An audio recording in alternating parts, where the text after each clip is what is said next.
Hello friends, आप देख रहे हैं आपका चैनल शेयर बाजार विद आयुष और बात करेंगे दोस्तों इस वीडियो में वोडाफोन आइडिया पे। वोडाफोन आइडिया में हमने एक बहुत तगड़ा मूव देखा दोस्तों। करीबन 15 रुपये 10 पैसे पे शेयर क्लोज हुआ। 1 रुपये 5 पैसे की तेजी देखने को मिली। करीबन 7.47% का एक दिन में अप मूव देखने को मिल चुका है। पिछला हम कह सकते हैं जो एक महीना रहा है वोडाफोन आइडिया के लिए, उस पर ज़रूर एक हमको गिरावट सी देखने को मिल रही थी, लेकिन अब फिर से एक रिकवरी आ रही है। बल्कि हम ये कह सकते हैं कि शेयर अपने बिल्कुल 18 रुपये 40 पैसे के जो 52 हफ्तों की हाई है उसके अब नज़दीक जाता हुआ दिख रहा है। पिछले हफ्ते दोस्तों पूरे यानी जो अभी 5 दिन गए हैं उसमें 14.39% का अपमूव हमको देखने को मिला। और पिछले 6 महीने में ये शेयर दोस्तों ऑलमोस्ट 13-14% के आसपास चला है। देखिए, वोडाफोन आइडिया के अंदर हमेशा एक अपमूव देखने को मिलता है समय समय पर, लेकिन वो सस्टेन नहीं कर पाता है। लेकिन अभी हम कह सकते हैं कि देखिए जो अपमूव देखने को मिल रहा है वो डेफिनेटली सस्टेन कर पाएगा कि नहीं कर पाएगा। सस्टेन कर पाएगा ऐसा लगता ज़्यादा है। इसके पीछे कुछ रीजंस है, अब उसके बारे में बात करेंगे। सबसे पहले तो दोस्तों कल तेजी हमको देखने को मिली क्यों, वो आपको बताता हूँ। तो कल की तेजी के पीछे का बड़ा रीजन था दोस्तों, यूबीएस की तरफ से अपग्रेड किया गया वोडाफोन आइडिया को। जी हाँ, बेसिकली वोडाफोन आइडिया पे उनकी रेटिंग आ गई buy from neutral with revise target of ₹18 from ₹13.10 earlier. जी हाँ, 13 रुपये 10 पैसे का जो टारगेट दिया गया था उसको बदलकर 18 रुपये कर दिया गया। और जो टारगेट है वो बेसिकली बढ़ाया क्यों गया, क्योंकि ऑलमोस्ट 70 to 80% की रैली मान के चल रहे हैं वो। इसके पीछे का रीज़न आया जो सुप्रीम कोर्ट के द्वारा अभी एजीआर रिडक्शन किया गया। और सुप्रीम कोर्ट ने जो यहाँ पर कहा उसके कारण हम कह सकते हैं बेसिकली जो अपग्रेडेशन है वो आया है। अब क्या हुआ है देखिए, set a relief in the form of AGR reduction by the supreme court और equity conversion moratoriums by the government is highly likely, especially given the government stated objectives of ensuring 3 viable private telcos। यानी ये है कि basically हम कह सकते हैं कि अब ऐसा लग रहा है कि जो वोडाफोन आइडिया है वो बेसिकली सेल थ्रू कर जाएगा। वोडाफोन आइडिया स्पेसिफिकली जो बात कहूँ तो वो है कि बंद होता हुआ नहीं दिखेगा। ये सबसे इंपॉर्टेंट बात है।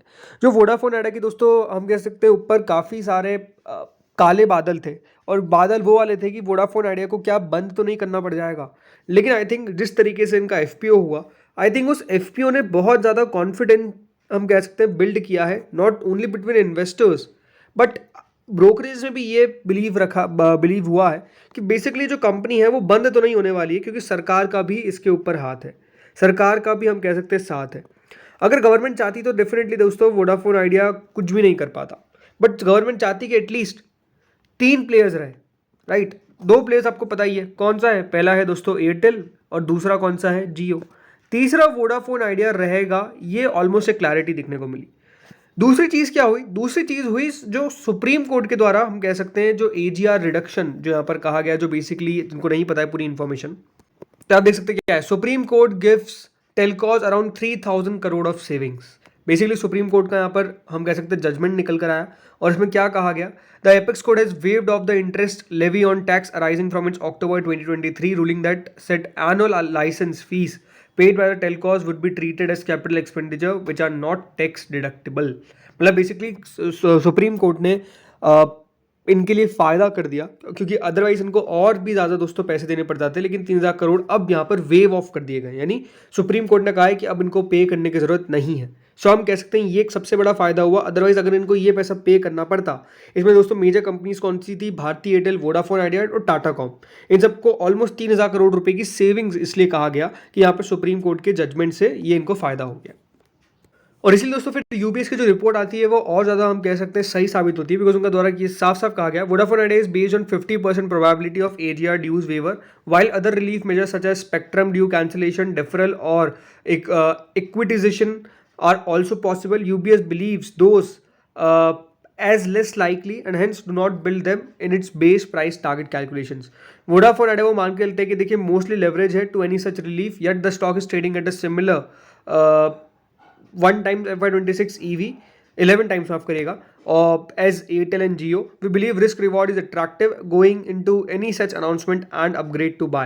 इसलिए दोस्तों वोडाफोन आइडिया का जो टारगेट प्राइस है वो बढ़ाया गया, बिकॉज उन्होंने सारे जो भी परम्यूटेशन कॉम्बिनेशन है वो लगाकर देख लिया, और उन्होंने ये देखा कि हाँ यहाँ पर जो कंपनी को फ़ायदा मिल रहा है, या फिर आप कह सकते हैं कंपनी के ऊपर जो बड़ी प्रॉब्लम्स थी वो थोड़ी सी दूर होती हुई दिख रही है और इसलिए उनका मानना है कि यहाँ पर हो सकता है कि वोडाफोन आइडिया को और भी ज़्यादा रिलीफ्स जो है वो बेसिकली मिलते हुए नजर आए। इसलिए उनको लगता है कि यहाँ से कंपनी को फायदा होगा और जो टारगेट प्राइस है वो इसलिए बढ़ाया गया। यूबीएस ने कहा जो स्टॉक मार्केट इस प्राइसिंग जो कर रही है वो करीबन 15 से 20% mobile prices increase in the coming 12 to 24 months as Vodafone Idea follow on public offers comes to a close and Bharti Airtel limited and Reliance look to prioritize return on invested capital, that is ROIC, over market share gains.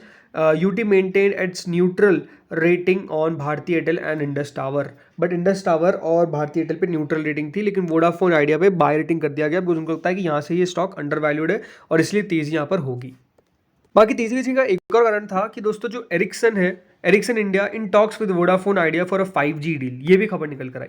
तो इस पर दोस्तों Vodafone idea ने अपना जो response है वो submit किया। उन्होंने कहा कि Ericsson India is one of the network vendor of the company. Further, it is enlarging its footprint with 5G rollout, and in connection with the same, the company is in discussions with various network vendors, including Ericsson, for supply of network gears for the 5G rollout. We wish to reiterate and clarify that the company will comply with SEBI listing regulations and duly keep the stock exchange informed of all the information that is required report. मतलब basically company ने ये कहा है कि वो 5G के ऊपर काम कर रहे हैं और 5G में एक हम कह सकते हैं डीलर है, जिस डीलर या फिर आप कह सकते हैं बेसिकली जो एरिक्सन इंडिया है वो एक वेंडर है जो यही काम करते हैं। और कंपनी ने कहा कि हम बहुत सारे वेंडर्स से काम कर रहे हैं और इनमें एरिक्सन एक है जिनके साथ हमारी बातचीत चल रही है। आगे जाके जो भी डिसीजन होगा वो कंपनी बताएगी और लिस्टिंग रेगुलेशंस के तहत जो भी कंप्लायंस करना था वो कंपनी करेगी। कंपनी ने साफ साफ बताया। लेकिन ये बात सही है कि दोस्तों अगर कंपनी यहाँ पर 5G रोल आउट भी करती है तो नो डाउट देखिए कंपनी कम्पीट कर पाएगी किससे, रिलायंस से और बेसिकली भारती एयरटेल से, बिकॉज 5G रोल आउट वहाँ पर हो चुका है। बट वोडाफोन आइडिया पीछे, नो डाउट उसके पीछे का रीज़न है कंपनी के पास इतना पैसा नहीं है कि 5G के ऊपर भी कंपनी फोकस कर सके। बट हाँ, अभी जो फॉलो ऑन पब्लिक ऑफर हुआ है उससे बहुत कंपनी को फायदा मिलेगा, उससे कंपनी 5G रोल आउट करने के ऊपर कहा भी था। तो आई थिंक ये सारी चीज़ें हैं जो आई थिंक अभी स्टॉक को ऊपर लेकर जा रही है, इसमें कोई डाउट नहीं है। अब क्वेश्चन ये आता है कि क्या वोडाफोन आइडिया को इन लेवल्स पर लेना चाहिए कि नहीं लेना चाहिए। देखिए कोई बाइंग सेलिंग रिकमेंडेशन नहीं है, बट बात सिंपल आपको समझनी पड़ेगी। देखिए फंडामेंटली कंपनी में अभी कोई मजा नहीं है, ये बात साफ है। कंपनी फंडामेंटली कोई बहुत खास नहीं है, बट वोडाफोन आइडिया बढ़िया क्यों कर रहे हैं, रीजन सिंपल है दोस्तों यहाँ पर कि कंपनी बंद नहीं हो रही है। पहले देखिए शेयर को चलने नहीं दे रहा था शेयर को, इसके पीछे का रीजन था कि बाजार को लग रहा था कि वोडाफोन आइडिया आगे ने पीछे बंद होती हुई नजर आएगी, लेकिन ऐसा नहीं लग रहा है अब। क्यों? क्योंकि फॉलो ऑन पब्लिक ऑफर हो गया। अगर फॉलो ऑन पब्लिक ऑफर नहीं होता तो बहुत बड़ी दिक्कत आ जाती है और उसके सामने हम कह सकते हैं बहुत दिक्कत नजर आती। बट अब ऐसा लग रहा है कि वोडाफोन बंद नहीं होगी, कंपटीशन देगी।